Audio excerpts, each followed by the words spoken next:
Have you ever had one of those mornings when you wake up and you didn't sleep good all night long and your alarm didn't go off, so you're running late and man, you have to rush around. You throw a little bit of salve on that piece of bread and you throw on some bologna and you throw it in your lunchbox and you made that pot of coffee and you're trying to get it in that thermos and it runs all over the side of that thermos and you've got a mess all over the cabinets and you got to take time to wipe that stuff all up and you head out to the pickup and you crank it and next thing you know there's no cranking to it because that battery is deader than a doornail and you got to get out and throw up the hood and you try to throw that hood up 3 times and it won't stay up and you can't get to that battery and just one thing after another and you're late. And the next thing you know, you're throwing tools across the yard. Have you ever had one of those mornings? Yeah, ever had one of those mornings? Well, that's kind of what I thought about when I opened up this morning. Now, I don't want to make light of what Queen Esther and Mordecai was facing this morning. I don't want to make light of it. But I'm telling you, in those mornings when you've got 3 youngins that has diarrhea and a runny nose and you can't get the older one to school on time and the car won't start and your husband goes out and it starts just fine and 2 of them's had an accident on the way to school to get that oldest one to the school and you got to go in because you're late getting the oldest one to the school and you got to sign them in while diarrhea is dripping down to their knees on the other 2. That feeling of despair that comes on you. I remember those days. I raised 4 boys. I had those moments when you just don't think anything's going to work out.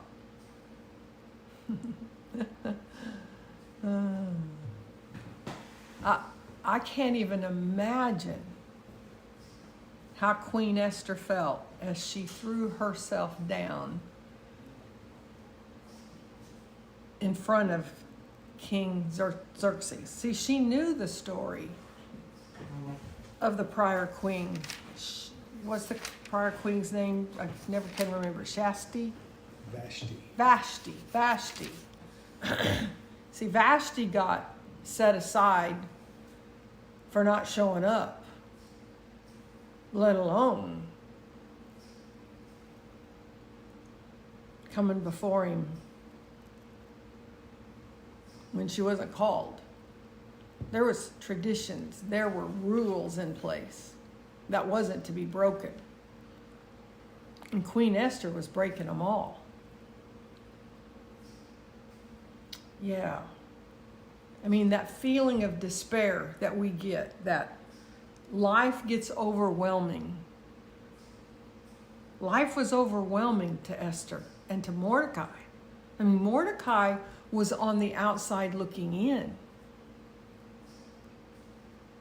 So much happened in today's reading. Good morning, I'm Elizabeth Inman. This is our 1-year daily Bible reading. This is our lifeline into living an overcoming life.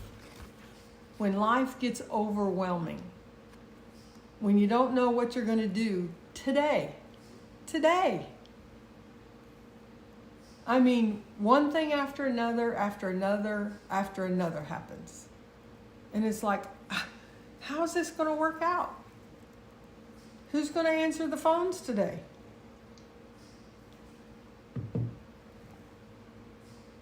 Who's gonna answer the phones today? Who's gonna take care of this? Who's gonna take care of that? How are you gonna get this done? How are you gonna get that done? How are you gonna be on time for Bible study today?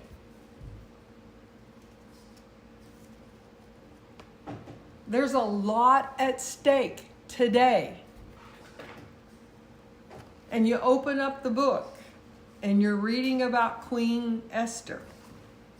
Or you open up the book and you get to read about the chapter on love, the love chapter. Or you get to open up the Facebook and you get to read from all of your loved ones that join in every day with you, every day. And you get to read their prayer requests. And you see, wow, maybe life isn't so bad for me after all. Or you open up your phone and you get this great big long text message from your best friend that's exact words and scriptures that you need on this day. Or you have another text message from another friend that says, "Good morning, I love you. I'm praying for you." That's what this community does. This community of believers that comes together reading this 1-year Bible together, reading all the way through the scriptures together. The significance of the story of Esther on August the 20th of 2024. In your life today, in my life today, in the lives of Jews who still today celebrate the tradition of the festival of Purim today. The Jews were filled with joy and gladness and were honored everywhere. Esther 8:16.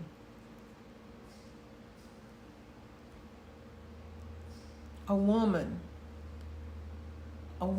who started out as a slave, who started out as an orphan, actually, adopted by a great uncle, a distant relative, whose whole family was annihilated. An orphan who had nothing, taken in and adopted, and then given away by that very family. Given away. Taken in to be used for one night by the king, with no hope, no guarantee that he would choose her. To be groomed for one night of a sexual encounter. That had she not been chosen, she would be stored away from society, stored away from the adopted family, never to be seen again. And we think we've got problems because the battery didn't start the car or the truck.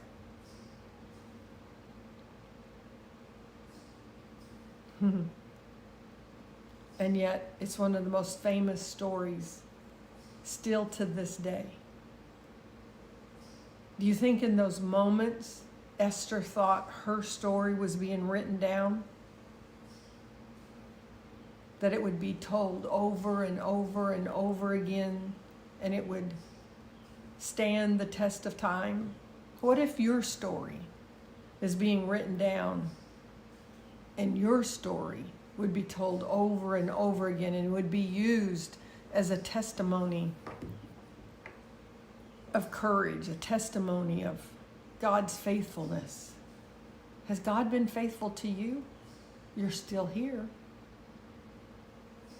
You're still here. I'm still here. And then what about in today's reading, August the 20th? Esther chapters 8, 9, and 10. What about the story of the power of words? See, Haman had written down a decree that had been sent out. See, they didn't have cyberspace. They didn't have internet.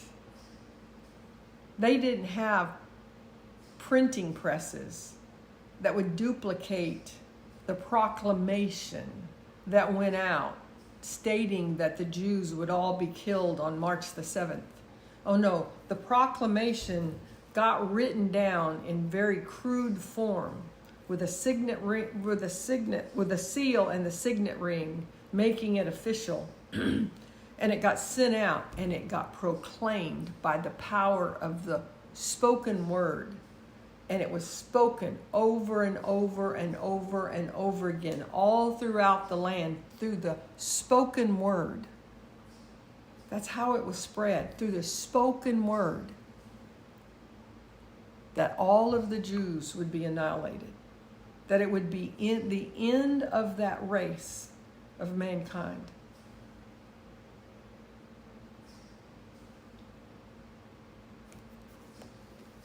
And then when King Xerxes told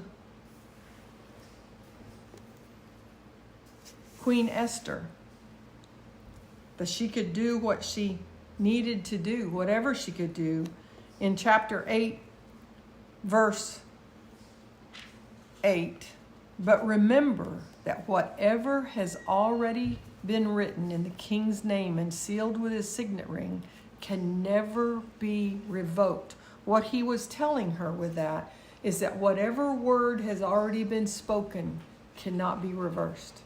The power of the spoken word. The power of the written word, yes. But see, the written word, just written down, was not where the power was. It was the power of the spoken word, because that Haman could have written that word down. If it had not been sent out and spoken, proclaimed, nothing would have happened because of the written word.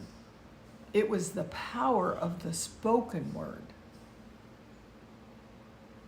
And then the way that it was stopped is that new orders that the Jews could fight back, that stopped the original proclamation. What was originally spoken, that the Jews would die, didn't get stopped. It was simply a new word spoken that they had the power to fight that stopped it. The power of the spoken word. To me, it's the theme of the entire reading today. What we speak can't be taken back. The power of what we speak.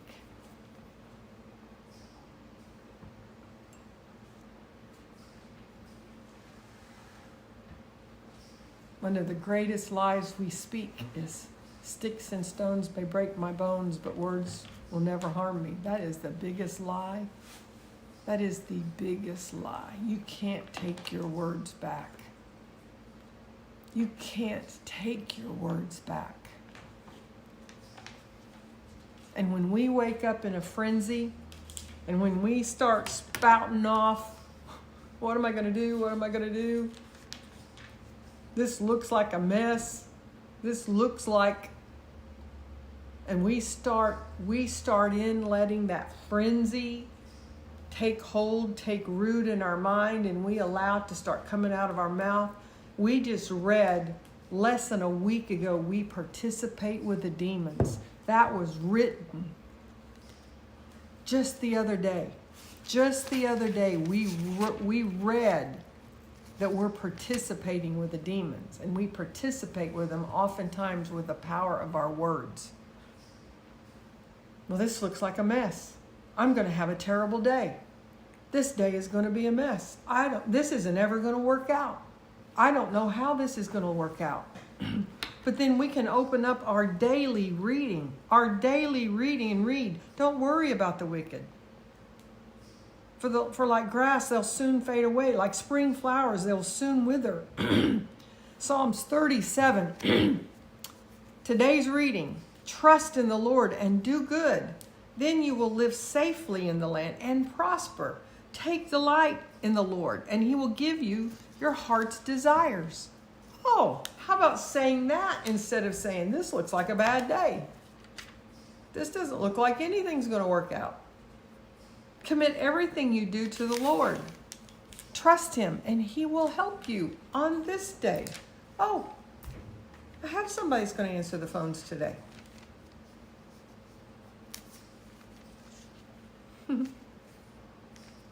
Oh, it's going to work out. Be still in the presence of the Lord and wait patiently for Him to act instead of you trying to figure it all out. Don't worry about evil people who prosper or fret about their wicked streams. Stop being angry. Turn from your rage. Do not lose your temper. It only leads to harm. When you start throwing those tools all over the yard, you lose your tools and you can't find your tools, then you got to go buy new ones. For the wicked will be destroyed, but those who trust in the Lord will possess the land. You know, the other thing that's so powerful is that, let's go back to Esther again. Let's look at what happened.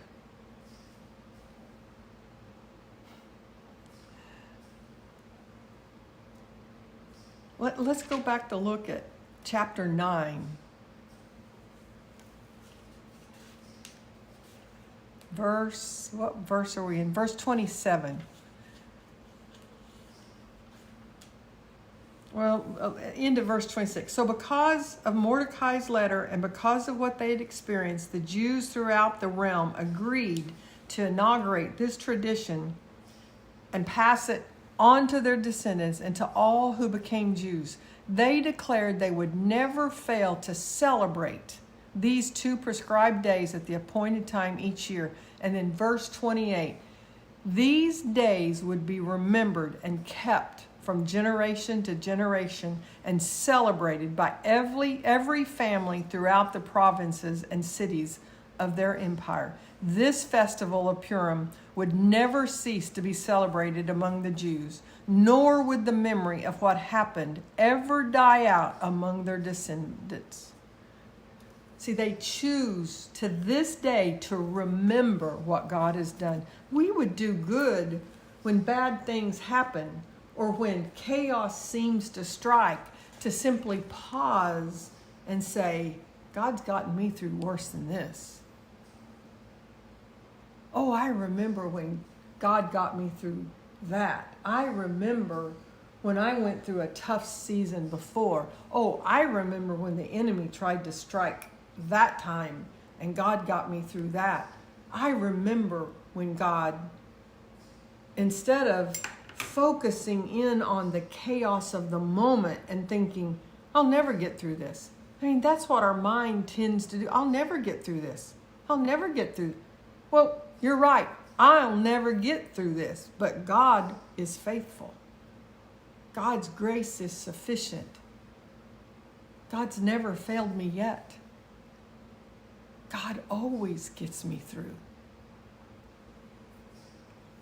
And just reading the scriptures, just reading the love chapter. Love is patient and kind. Love is not jealous or boastful or proud. This is 1 Corinthians 13, verse 4. It does not demand its own way. It's not irritable. And it keeps no record of being wronged. It keeps no record of being wronged. It does not rejoice about injustice, but rejoices whenever the truth wins out. Love never gives up, never loses faith. It's always hopeful. It's always hopeful. Love is always hopeful, even when. Love is hopeful and endures through every circumstance. Wow. Even in those chaotic moments, on those chaotic days, even through the bad diagnosis, even when it looks as though an entire race of people are going to be annihilated, but God. 2 of my favorite words in the Bible, but God.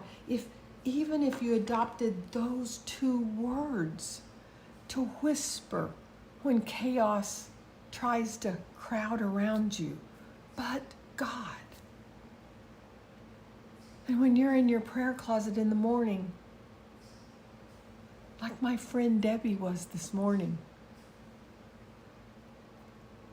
and Elizabeth's name come creeping into her mind, into her heart, and she took the time this morning to text out this long little text with scriptures, and she hit the little send button at just the right time. But the little stink bug comes up and says, oh, you don't need to send that to her. Oh, this is right during when she's studying for Bible study. Oh, the timing's not right. She might not be awake yet. Oh, no, she doesn't need that. Oh, she knows all that. Oh, no, who am I to encourage her? No. See, I'm using Debbie and I as an example, but when your friend's name crosses your mind and you talk yourself out of sending that little word of encouragement, don't do that. Don't you know that's the Holy Spirit laying your friend's name on your mind, giving you that perfect scripture to give to that person, giving you the anointed words to give to your friend at just the right time? That's your ministry. That's your purpose. That's your call. That's when you know you're